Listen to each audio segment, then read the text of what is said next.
কোনো প্রতিষ্ঠান যদি টিম গঠন করতে ব্যর্থ হয়, কারিগরি কলেজ, মাদ্রাসা, হাই স্কুল, জেনারেল কলেজ, সেই প্রতিষ্ঠানের এনপিও বন্ধ থাকবে। ছাত্র না পেলে টিচাররা খেলবে, কিন্তু টিম গঠন করতে হবে। ইতিমধ্যেই এই খেলাটি সুষ্ঠুভাবে পরিচালনা করবার জন্য যে আর্থিক প্রয়োজন, এটি স্থানীয় সরকার বিভাগ থেকে উপজেলা নির্বাহী কর্মকর্তাদের ইতিমধ্যেই আমরা নির্দেশনা জারি করেছি যে এডিবির যে 10% খাত থাকে শিক্ষা, ক্রিয়া বা বিভিন্ন, সেটা থেকে ব্যয় করতে পারবে। সেখান থেকে যদি ব্যয়ভার মেটানো সম্ভব না হয়, সেক্ষেত্রে রাজস্ব তহবিল থেকে তারা অর্থ ব্যয় করতে পারবে। এটা একদম নির্দেশনা এবং অনুমোদন আমরা দিয়ে দিয়েছি। জেলা পর্যায়ে আমরা জেলা পরিষদকে চিঠি দিয়ে দিচ্ছি এবং জেলা পরিষদকে আমরা চিঠি দিয়ে দেব এবং পৌরসভাগুলোতে চিঠি দিয়ে দেবো জেলা পর্যায়ের যে খেলাটা হবে, ডিসি সাহেবদের সাথে যাতে সমন্বয় করে পৌরসভা এবং জেলা পরিষদ থেকে ফান্ড তারা দিতে পারে।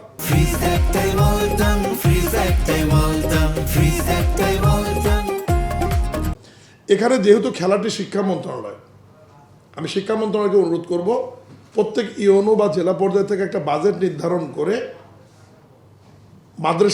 মাদ্রাসা বোর্ড, কারিগরি বোর্ড এবং বিভাগের যে শিক্ষা বোর্ডগুলো আছে তাদের প্রচুর টাকা রয়েছে এই ফান্ডে। সেই ফান্ড থেকে তারা ইউনোর নামে চেক আকারে হোক বা যে কোনো আকারে হোক ইউনো এবং ডিসিদেরকে একটা মোটা অঙ্কের অ্যামাউন্ট দেয়, যাতে মাঠ চাঙ্গা থাকে। আমি প্রতিমন্ত্রীর একটা বক্তব্যের সাথে বলবো, প্রতিভাবান খেলোয়াড়, খেলাধুলা, রাজনীতি একই জিনিস। রাজনীতিতে যেমন আমরা মিটিং, মিছিল, লড়াই সংগ্রাম করতে করতে 300 জন প্রতিভাবান বের হয়ে আসছি এমপি হিসাবে, এর মধ্যে আবার 50 জন মন্ত্রী বের হয়ে আসছি। খেলাধুলাও তাই। খেলাটা ঠিক মতো মাঠে চালান, অটোমেটিক এর মধ্যে থেকে প্রতিভাবান খেলোয়াড় বের হয়ে আসবে। এটার জন্য আলাদা খোঁজ করার দরকার নেই।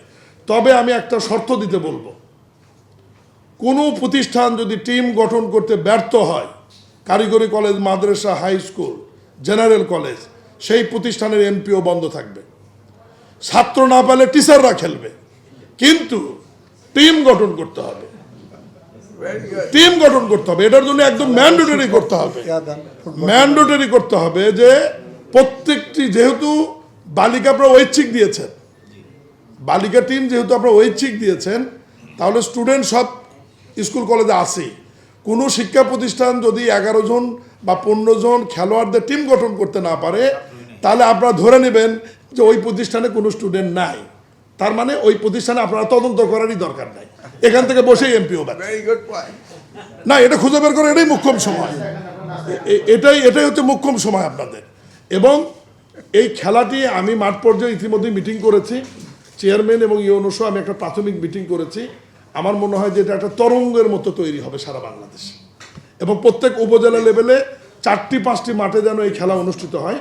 একটি মাঠে হলে আপনি টাইম কভার করতে পারবেন না, কমপক্ষে 4টি মাঠ আপনারা উল্লেখ করে দেবেন, কমপক্ষে 4টি মাঠ।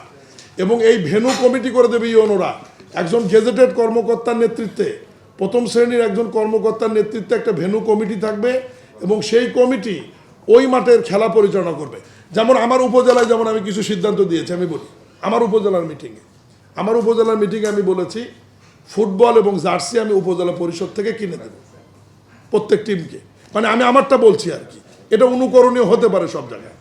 যেদিন যে প্রতিষ্ঠান যে মাঠে খেলতে আসবে, নকআউট তো প্রথম দিন খেলে ও ফিরে চলে যাবে, যদি পরাজিত হয় 3000 টাকা করে আমি দিতে চাইছি প্রত্যেক প্রতিষ্ঠানকে খরচের জন্য, চকলেট, যাওয়া আসা, জার্সি তো ফ্রি দিবই। প্রথম পর্যায়ে আমি বুট দেব না, আমি বলেছি যখন সুপার 8-এ টিম আসবে, যখন টিম আসবে তখন আমরা বুট সরবরাহ করব। তার আগে আমরা বুট দেব না।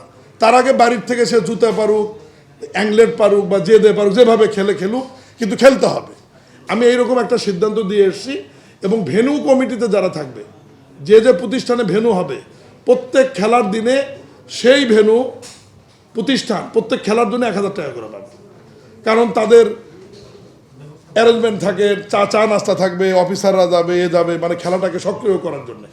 আর এখানে আমার শ্রদ্ধেয় ত্রাণ ও দুর্যোগ ব্যবস্থাপনা মন্ত্রীকে অনুরোধ করব, আপনি দয়া করে প্রত্যেক উপজেলায় ম্যান্ডেটরি খেলার মাঠ সংস্কারের জন্য আপনি একটা বরাদ্দ দেবেন, যাতে বালু টালু দিয়ে সুন্দর করে মাঠগুলো রেডি করে দিতে পারে।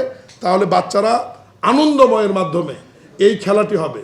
আমি শুধু এইটুকু বলবো, প্রাইমারিটা খেলা আপনাদের এত প্রচার হয়নি, কিন্তু নতুন করে ফোর্স প্রথম ধাপে যেটি হয়েছে আপনাদের এই খেলা এবং নতুন করে ফোর্স দ্বিতীয় ধাপার যে খেলা হবে, এইটুকু খেলা শুধু মাঠ পর্যায়ে আপনারা গড়ান, দেখবেন যে দেশের চেহারা চেঞ্জ হয়ে যাবে এবং এই যে বাউন্ডারি টাইপের ছেলেপেলে যারা সব মাঠমুখী হবে, সব মাঠমুখী হবে এবং সারা দেশ শুধু ফুটবল ফুটবল করে পাগল হবে।